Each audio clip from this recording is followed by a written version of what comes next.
आप सभी को मेरा नमस्कार और धारणी के चौथे एपिसोड में आप सभी का स्वागत है। आज का हमारा विषय है कि मिडिल ईस्ट इतना डिस्टर्ब्ड क्यों है। मिडिल ईस्ट जैसा कि हम सभी जानते हैं पॉलिटिकली बहुत ही डिस्टर्ब्ड रीजन है हमारे पूरे प्लैनेट का। यहाँ पर आईएस से लेके इज़राइल इशू जो अभी चल रहा है, ये हमेशा ही किसी न किसी तरह की वॉर और इस तरह की एक्टिविटीज़ का हॉटस्पॉट बना रहता है। ये जो रीजन है मिडिल ईस्ट, ये एंट्रेंस है ईस्ट के लिए, इसीलिए इसे नियर ईस्ट बोला जाता था और लेटली इसका नाम हो गया मिडिल ईस्ट। हालांकि हमारे पास ऐसी कोई ऑफिशियल लिस्ट नहीं है जिससे हम जान सकें कि कौन कौन से कंट्रीज़ मिडिल ईस्ट का पार्ट है, लेकिन जितने भी सोर्सेज के थ्रू जैसे इंटरनेशनल जर्नल्स और पॉलिटिकल प्लेटफॉर्म्स के थ्रू हमने कुछ एक लिस्ट बनाई जिससे हम ये जान सकते हैं कि भाई ये कंट्री मिडिल ईस्ट में आते हैं। मिडिल ईस्ट कंट्रीज़ में से कुछ कंट्रीज़ हैं जैसे कि Egypt, Iran, Iraq, Israel, Jordan, Kuwait, Saudi Arabia, United Arab Emirates, Turkey, Yemen, Syria etcetera. ये जो सीरीज़ है हमारी मिडिल ईस्ट की, क्योंकि एक बहुत वास्ट एक टॉपिक है, इसीलिए मैंने इस सीरीज़ को 5 पार्ट्स में डिवाइड किया है ताकि हम इसको अच्छे से समझ सकें। तो हमारे ये जो 5 पार्ट हैं वो हैं कि भाई पहले, क्योंकि मिडिल ईस्ट एक ऐसा रीजन रहा है जहाँ पर पहले बार सभ्यता की शुरुआत हुई थी, तो हम इस पार्ट में डिस्कस करेंगे कि मिडिल ईस्ट में सभ्यता की जो शुरुआत हुई वो कहाँ से हुई, कैसे हुई और उसका बाकी वर्ल्ड पर क्या इम्पैक्ट हुआ। इस सीरीज़ का हमारा पहला टॉपिक है middle east as the place of birth of great civilization, यानी मिडिल ईस्ट में विश्व की पहली सभ्यता का जन्म हुआ जिसको हम बोलते हैं मेसोपोटामियन सिविलाइजेशन या मेसोपोटामियन सभ्यता। और ये मेसोपोटामियन सभ्यता का जन्म इराक और उसके आसपास के एरिया में हुआ, इसीलिए इराक को क्रेडल ऑफ सिविलाइजेशन यानी सभ्यता का उद्गम स्थल भी माना जाता है। और ये जो मेसोपोटामियन सिविलाइजेशन थी, ये इंडस वैली सिविलाइजेशन या हड़प्पन सभ्यता से भी लगभग 1000 साल पुरानी सिविलाइजेशन थी।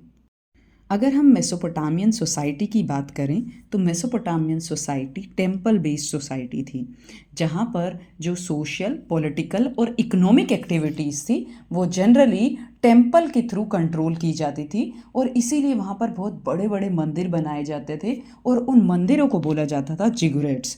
तो यानी जो जिगुरेट्स था, जो मंदिर था, वो सोशली, पॉलिटिकली और इकोनॉमिकली बहुत स्ट्रॉन्ग होता था और ज़्यादातर एक्टिविटीज़ एडमिनिस्ट्रेशन का सेंटर होता था, वहीं से कंट्रोल किया जाता था या वहीं से रूल किया जाता था। साथ ही साथ मंदिर के पास अपनी बहुत सारी एग्रीकल्चरल लैंड थी, खेती की ज़मीन थी और साथ ही साथ मंदिर जो टैक्स और ट्रिब्यूट्स थे वो भी कलेक्ट करता था।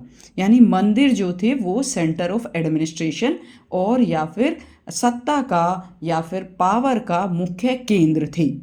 अब हम ये जानने की कोशिश करेंगे कि जो मेसोपोटामियन सिविलाइजेशन थी उसका विश्व पर क्या असर हुआ। तो पहला जो राइटिंग सिस्टम था वो डेवलप होता है मेसोपोटामिया में, और ये हमें पता चलता है बहुत सारी जो क्ले टैबलेट्स मिली है ना उनसे, उन पर कई सारी मैथमेटिकल कैलकुलेशंस हैं, प्रॉब्लम सॉल्व हुई हैं, उनसे हमें पता चलता है कि वहाँ पर राइटिंग का यूज़ होता होगा शायद ट्रेड के लिए, एडमिनिस्ट्रेशन के लिए, एजुकेशन के लिए और मैथमेटिकल कैलकुलेशंस के लिए। और जो स्टूडेंट्स रहे होंगे मेसोपोटामिया में वो बहुत सारी चीज़ें मैथमेटिकल कैलकुलेशन जैसे कि एडिशन, सब्सट्रैक्शन, मल्टीप्लिकेशन, ये सारी चीज़ें कर पाते थे और इनके एविडेंसेस हमें मेसोपोटामियन सिविलाइजेशन से मिलते हैं। इसी के साथ अर्लीस्ट व्हील के एविडेंसेस भी हमें मेसोपोटामिया से मिलते हैं, यानी पहिए के एविडेंसेस भी मेसोपोटामिया से मिलते हैं। और ओल्डेस्ट व्हील जो मिला है मेसोपोटामिया से वो लगभग 4000 से 3500 BC के आसपास का है। और जो व्हील था वो एक सॉलिड डिस्क की तरह था, तो शायद उसका इस्तेमाल पोट्री के लिए या बर्तन बनाने के लिए होता होगा, ना कि ट्रांसपोर्टेशन के लिए। पहली बार कोडिफिकेशन ऑफ लॉ के भी हमें एग्जाम्पल कहाँ से देखने को मिलते हैं, मेसोपोटामिया में।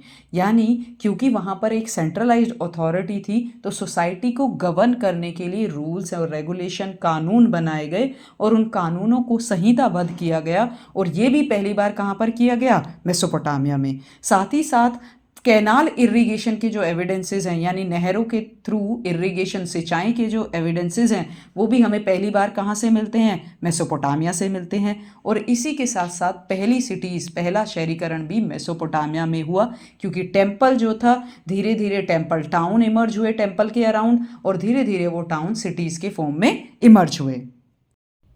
अब जैसा कि हमने देखा, नए टेम्पल टाउन्स और न्यू टेम्पल सिटीज़ जो हैं इमर्ज हो गई थी मेसोपोटामिया में। अब ये जो टेम्पल टाउन्स हैं और सिटीज़ हैं, 2000 BCE के अंत तक आते आते हम देखते हैं कि इनके बीच में झगड़े होने लग जाते हैं, वॉर्स होते हैं रिसोर्सेज को कंट्रोल करने के लिए। हर एक सिटी चाहेगी ज़्यादा से ज़्यादा रिसोर्सेज को कंट्रोल करना, और ये जो वॉर्स होंगे इन सिटीज़ के बीच में, ये जन्म देंगे अर्लीस्ट एम्पायर्स को। बहुत सारे एम्पायर आए, जिनमें से कुछ इंपॉर्टेंट थे बेबीलोनियन एम्पायर। बेबीलोनियन को हराया एकेमेनिड ने, और उन्होंने एकेमेनिड एम्पायर की शुरुआत की। अब जो एकेमेनिड्स थे वो ओरिजिनली पर्सिस रीजन के थे, जो साउथ वेस्टर्न ईरान का रीजन है वहाँ से थे।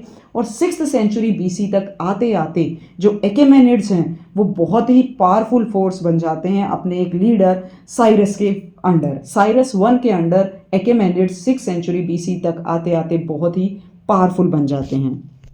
एकेमेनिड एम्पायर के बाद एक बहुत इंपॉर्टेंट रूलर जिसने इस एरिया को रूल किया वो था सिकंदर, यानी कि अलेक्जेंडर। अब सिकंदर जो मेसोपोटामिया का एरिया था उसको अपने किंगडम में मिला लेता है, और धीरे धीरे जो मेसोपोटामिया का कल्चर था वो ख़त्म होने लगता है, या इंटरमिंगल होने लगता है बाकी के जो कल्चर्स थे उनके साथ मिक्सअप हो जाता है। और फाइनली 610 यानी 610 CE के आसपास इस एरिया में जन्म होता है इस्लाम का, जिसके बारे में हम अपने नेक्स्ट एपिसोड में डिस्कस करेंगे। धन्यवाद।